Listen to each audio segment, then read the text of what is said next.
Ça, c'est un moteur de fusée. Et aujourd'hui, je vais vous montrer comment en créer un. Mais d'abord, comment ça marche un moteur de fusée? Le moteur qu'on va faire est hyper simple. Il n'est composé que de 4 pièces. La tuyère, le moteur, le joint et le carburant. Donc, voici le moteur dans SolidWorks. On met tout ça sur l'imprimante 3D. Attention par contre, il faut imprimer la tuyère avec minimum 7 murs d'impression. Pour ce qui est du filament, on va utiliser du PETG et pas du PLA. Tout simplement parce que le PETG commence à se déformer à partir de 80 degrés, alors que le PLA, lui, seulement 60 degrés. Et notre mélange est fait de sorbitol qu'on va devoir faire fondre et de nitrate de potassium. Donc, lorsqu'on va voir sur internet la température de fusion du sorbitol, on voit qu'elle est à 95 degrés, donc bien au-dessus de ce que peut supporter le PLA.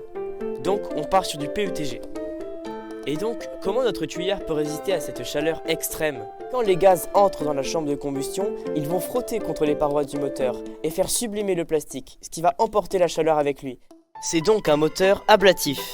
Donc, notre mélange est composé à 65% de nitrate de potassium et à 35% de sorbitol. Donc, sachant que notre moteur peut contenir 150 g de carburant, on va donc y mettre 97,5 g de nitrate de potassium et 52,5 g de sorbitol. Donc, pour faire notre moteur de fusée, on aura besoin de plusieurs choses. Du sorbitol, du nitrate de potassium, une casserole de préférence en métal, de la glycérine, de la vaseline, d'un tube pour faire la forme du moteur, d'un chauffeur électrique et d'une balance. On verse donc notre nitrate de potassium et notre sorbitol. On mélange pendant une vingtaine de secondes dans la casserole. Puis on le met sur le chauffeur électrique. Notre mélange va passer par plusieurs étapes. D'abord faire des grumeaux et ensuite devenir de plus en plus liquide.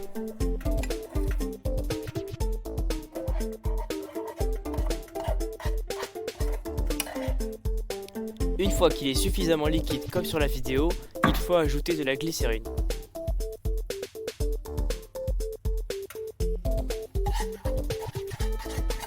Il est temps de mettre le mélange dans le moteur. Ensuite, on attend quelques minutes le temps que le mélange refroidisse et devienne plutôt mou. On applique donc la vaseline pour l'insérer dans notre moteur. On fait gaffe à ce que notre tige reste à la verticale et on attend une vingtaine de minutes le temps que ça refroidisse. On peut ensuite enlever notre tige.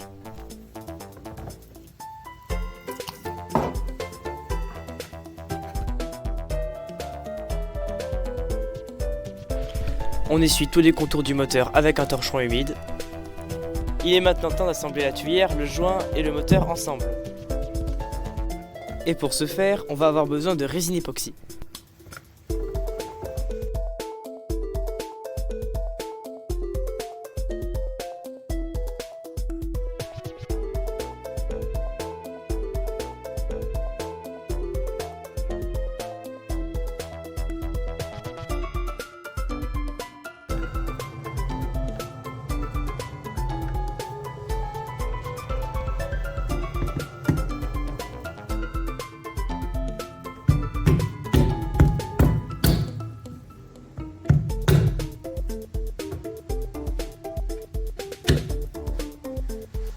Bon, et bien, je crois que notre moteur est prêt.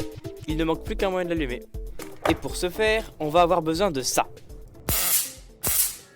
On va remplir un petit tube de poudre noire dans lequel on va faire passer un énorme courant électrique pour créer une flamme.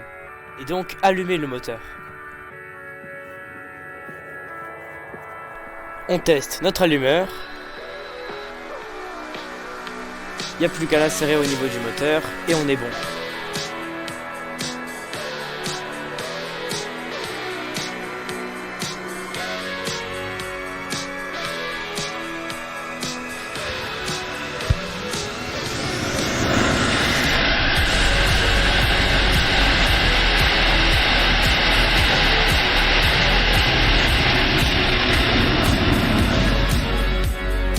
C'est donc la fin de cette vidéo et n'oubliez pas, l'échec n'est jamais une option.